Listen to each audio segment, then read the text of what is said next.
Hello and welcome to this video.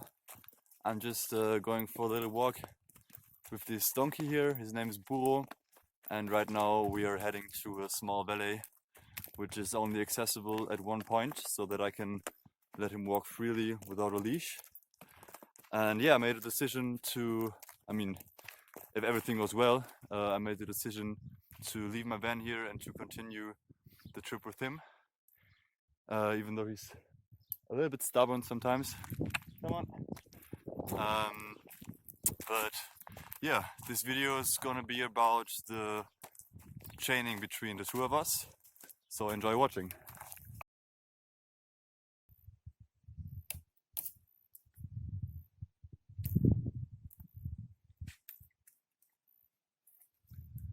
We arrived at the valley now. Burro is supposed to be somewhere there, I guess.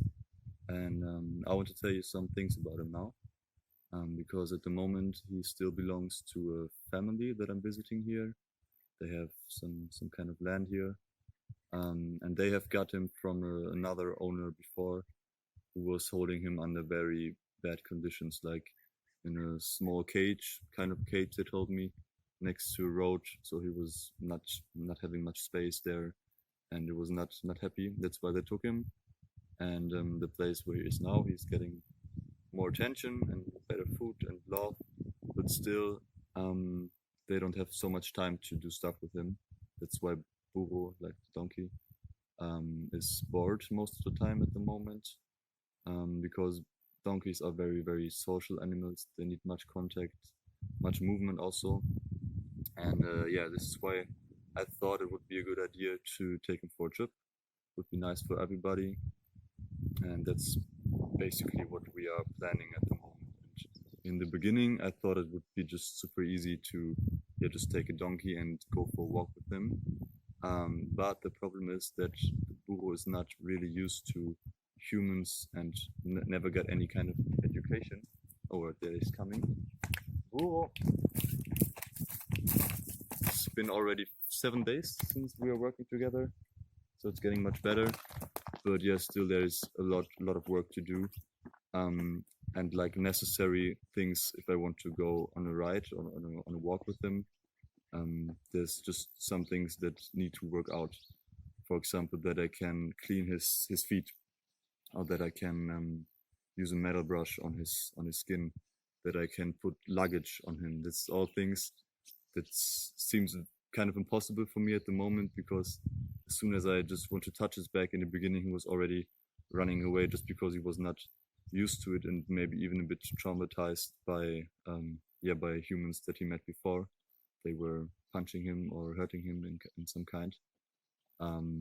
So yeah, there's still a lot to do, that we can get to know each other, that we get used to each other, that we also understand the kind of communication of the other one. And yeah, this is what we're doing at the moment. And in this video, I'm probably going to show you some things we're practicing.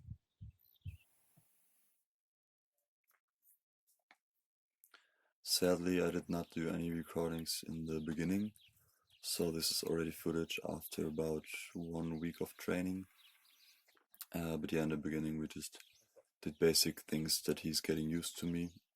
I also did the feeding, and we went for some walks where I tried to teach him to follow me, to walk next to me and not in front of me, because he was always trying to pull me and pulling into the leash, which is a sign of domination, and it's just super annoying if you're going for a longer walk. So yeah, I tried to make him walk behind of me, and to also stop when I stop walking. And when this worked out, I tried to make him comfortable with me touching his back, which was kind of hard in the beginning, because he was just not used to it. And after it worked out, I just tried to do the same thing with the metal brush. And here I'm doing it in a sneaky way, because in the beginning he was also running away from me as soon as he saw that I'm having this thing in my hand. And here I start petting him with my palm, but with the brush already in the hand. But yeah, as soon as I touch him with the brush, he's running away, even though it can't be painful for him. So yeah, that's why I had to tie him to a pole where he could not move, which was something that I actually did not want to do because, yeah, I didn't want to force him to anything. I wanted to make everything on a voluntary level. But yeah, somehow he needed to understand that it's nothing painful, that it's even enjoyable, and it's, yeah, just super necessary, as you can see, with this lots of dust inside of his fur. And yeah, he was getting much calmer after I tied him up. That was pretty good. And he even let me do his hooves. So I tried to always keep in touch with him so that I don't take one of my hands away from him, that he always feels where I am, because if I would suddenly touch his leg, he would maybe be scared and then kick after me. And this way I could easily scratch out and clean his hooves. And especially with the back leg, it can be dangerous. So I'm actually doing it wrong. I'm standing more or less behind him, which can be very painful if he kicks out and he hits my shin bone or my knees. This wouldn't be good.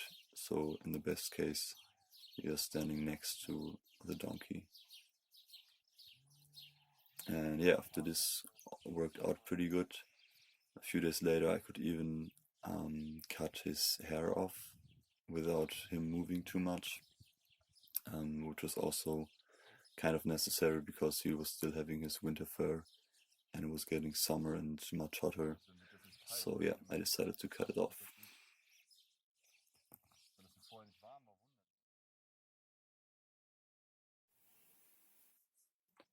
For now I can say that I'm pretty amazed about how the relationship between Buro and me changed in this short time.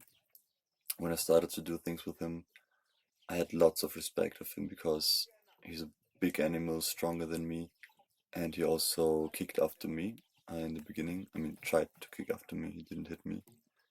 But yeah, it went pretty fast that we built trust, and also that he started focusing on me, that he was learning the things we were practicing. And yeah, also my friends here told me that he seemed to be much calmer and much more in balance, since someone is, yeah, spending more time with him. Yeah, but still, it's a donkey, and I would agree on the saying that donkeys are stubborn animals sometimes. Um, I mean, they have their own head and their own will, and they will not follow your command as a dog would do, probably. Um, but for me, that's the point where it gets interesting. In the video, you can see that as long as I'm stepping away from Buro, he's willing to follow me and he is open to communicate. But when I turn around and I make a big step towards him and I want to touch him, then this is the moment where he turns around and wants to go away. So you could say that as soon as I wanted something from him, or as soon as I tried to make him act in a way that I want him to act, he refuses. And I mean, that's alright. He's a free animal, and pressure always causes resistance in some way. Yeah, so I have to learn that it's better to invite him to, for example, follow me.